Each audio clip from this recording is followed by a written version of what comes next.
Aos nossos ouvintes, as cordiais saudações da Voz da Profecia. Convosco agora, o orador da Voz da Profecia, Roberto Rabelo. O seu tema, o Evangelho Eterno. A mensagem do Evangelho foi pregada ao homem antes do nascimento de Cristo. Pelo sistema de sacrifícios, Deus a fez conhecida desde a queda de nossos primeiros pais. A vestimenta de peles de animais que o Senhor lhes fez quando ainda estavam no jardim, evidentemente mostra que um sacrifício foi oferecido logo após a entrada do pecado. O plano dos sacrifícios foi observado por Abel, que imolou as primícias do seu rebanho. Foi observado por Noé após o dilúvio. Foi observado por Abraão, que onde armava a sua tenda edificava também um altar ao Senhor. Maior realce foi dado ao sistema quando mais tarde, no deserto, se levantou o tabernáculo e depois, estando já Israel na Palestina, o magnificente templo. O tabernáculo e, na sua parte mais importante também, o templo, estavam divididos em dois compartimentos, separados por uma cortina, o lugar santo e o lugar santíssimo. O primeiro compartimento, o lugar santo, continha uma mesa sobre a qual se conservavam 12 pães, substituídos por novos no sábado, um castiçal e um altar para queimar incenso. No segundo compartimento estava a arca, uma fina caixa de madeira revestida de ouro, e dentro dela as 2 tábuas de pedra contendo a lei de Deus. Os serviços do santuário estavam a cargo de sacerdotes. Cada manhã e cada tarde os sacerdotes ofereciam um cordeiro em sacrifício. Esses sacrifícios eram feitos em favor da nação, coletivamente. O mais importante aspecto dos serviços do templo era, porém, o sacrifício feito em favor do indivíduo. Quando alguém pecava, trazia um cordeiro sem defeito e, colocando as mãos sobre a cabeça do animal, confessava sobre ele o seu pecado. Depois, o pecador degolava o cordeiro. O sacerdote tomava do sangue do cordeiro, entrava no primeiro compartimento e aspergia o sangue diante da cortina ou véu que separava os 2 compartimentos. Como dissemos, do outro lado do véu, no lugar santíssimo, estava a arca com o santo decálogo. Pecado é a transgressão da lei, 1 São João 4:3. E a lei transgredida, a justiça requer a vida do pecador. O salário do pecado é a morte. O sangue representa a vida. Pelo ato de lançar o sangue diante do véu, na direção das tábuas da lei, o sacerdote virtualmente dizia: lei de Deus transgredida, aqui está a vida que requeres. O imolada substituía o pecador. Deus aceita a guarda do pecador e a Escritura diz: a sua fará expiação do pecado que cometeu e lhe será perdoado. Levítico. Pelo sangue da vítima levado para dentro do santuário, ou através do sacerdote que comia a carne da vítima, a culpa era transferida do pecador para o santuário. E assim, mediante esse substituto, o verdadeiro culpado era isento da culpa. A lição objetiva é patente. O cordeiro substituinte era um símbolo do Salvador Jesus Cristo. Quando João Batista viu Jesus aproximar-se dele, disse aos que com ele estavam: eis o Cordeiro de Deus que tira o pecado do mundo. São João 1:29. No plano do céu, o Senhor Jesus Cristo tornou-se o substituto do homem. Ele assumiu a nossa culpa e sofreu a pena dela. Todos nós andávamos desgarrados como ovelhas. Cada um se desviava pelo caminho, mas o Senhor fez cair sobre ele a iniquidade de nós todos. Isaías 53, versículo 6. Esta é a essência do Evangelho.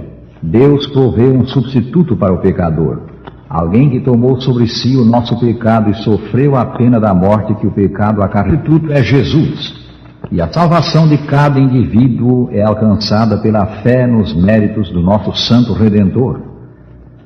Este anúncio do Evangelho eterno foi feito aos homens que viveram antes de Cristo. Pelo sistema de sacrifícios, Deus revelou-lhes o que Cristo seria para o pecador. O cordeiro sem defeito, sobre que se confessava o pecado e que era depois imolado pelo pecador, representava Jesus. Os homens antes de Cristo eram salvos pela fé no Salvador que havia de vir. Nós, homens que vivemos desde o sacrifício da cruz, somos salvos pela fé no Salvador que veio. A fé em Cristo foi o meio de salvação antes como é hoje. Pela fé, Abel ofereceu a Deus mais excelente sacrifício do que Caim. Hebreus 11, versículo 4. Que, pois, diremos ter alcançado Abraão, nosso pai, segundo a carne? Porque se Abraão for justificado por obras, tem de que se gloriar, porém não diante de Deus. Pois que diz a Escritura? Abraão creu em Deus, e isso lhe foi imputado para a justiça. Romanos 4, versículos 1 a 3. Aí está, meus amigos. Aos homens que viveram antes de Cristo, Deus fez anunciar o mesmo Evangelho que a nós, desse lado da cruz.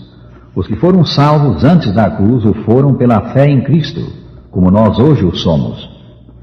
Seria estranho encontrarmos no céu duas classes de pessoas, uma salva por seus próprios esforços, por seus próprios méritos, ou como diz a Escritura, salva pelas obras da lei, outra salva pela fé em Cristo.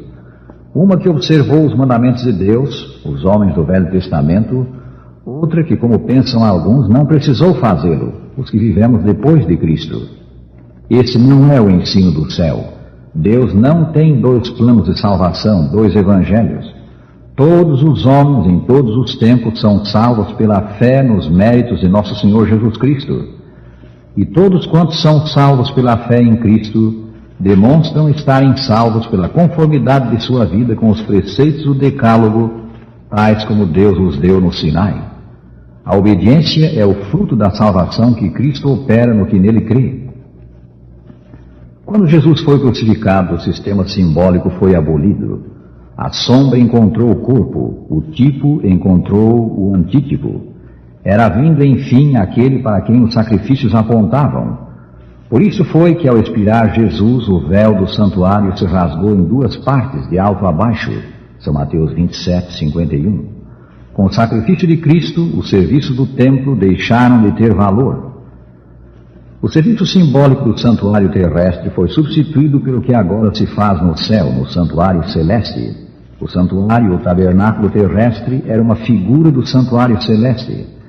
Deus mesmo deu o modelo do tabernáculo terrestre, evidentemente uma cópia do que está no céu.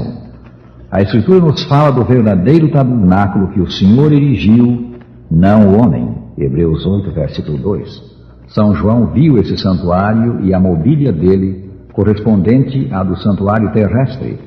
Abriu-se então o santuário de Deus que se acha no céu, e foi vista a arca da aliança no seu santuário. Apocalipse 11, 19. Ele viu também o castiçal e o altar do incenso.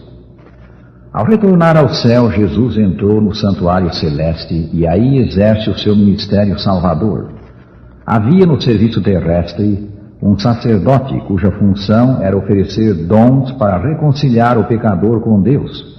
O sacerdote do antigo serviço era um símbolo de Cristo, que oferece os méritos de seu sacrifício, da sua perfeição para salvar o pecador. Lemos: ora, o essencial das coisas que temos dito é que possuímos tal sumo sacerdote que se assentou à destra do trono da majestade nos céus, como ministro do santuário e do verdadeiro tabernáculo que o Senhor erigiu, não o homem. Pois todo sumo sacerdote é constituído para oferecer assim dons como sacrifícios. Por isso era necessário que também esse sumo sacerdote tivesse o que oferecer. Hebreus 8, versículos 1 a 3. Jesus é também mediador entre Deus e o homem, porquanto, declara São Paulo, há um só mediador entre Deus e os homens, Cristo Jesus, homem. 1 Timóteo 2, versículo 5. O santuário celestial é assim o centro da obra de salvação. Para ele devemos olhar para Jesus, nosso fiel sumo sacerdote e mediador. Ele é o Salvador, nosso terno ajudador, nossa grande esperança. Cristo pode salvar totalmente os que por ele se chegam a Deus, vivendo sempre para interceder por eles. Hebreus 7, 25. Este é o anúncio do Evangelho eterno. Alguém se fez nosso substituto e pagou a pena a nós reservada, a pena de morte, de perdição eterna. Esse alguém é Jesus, o Filho de Deus. Ele subiu ao céu e aí no santuário celeste intercede por nós junto a Deus, tornando efetivo o sacrifício da cruz. Quão admirável, rádio ouvinte, é a segurança do apóstolo de que Jesus pode salvar totalmente. Ergue os olhos para o céu, apega-te a ele agora, suplica-lhe os bens que te comprou com seu sangue, suplica perdão, transformação da vida, e serás salvo. Convide os seus familiares e amigos para ouvir a nossa próxima palestra, a ser irradiada por esta emissora na semana que vem, no mesmo dia e hora desta irradiação. E agora, despedindo-nos, dizemos: o Senhor te abençoe e te guarde. O Senhor faça resplandecer o seu rosto sobre ti e tenha misericórdia de ti. O Senhor sobre ti levante o seu rosto e te dê a paz.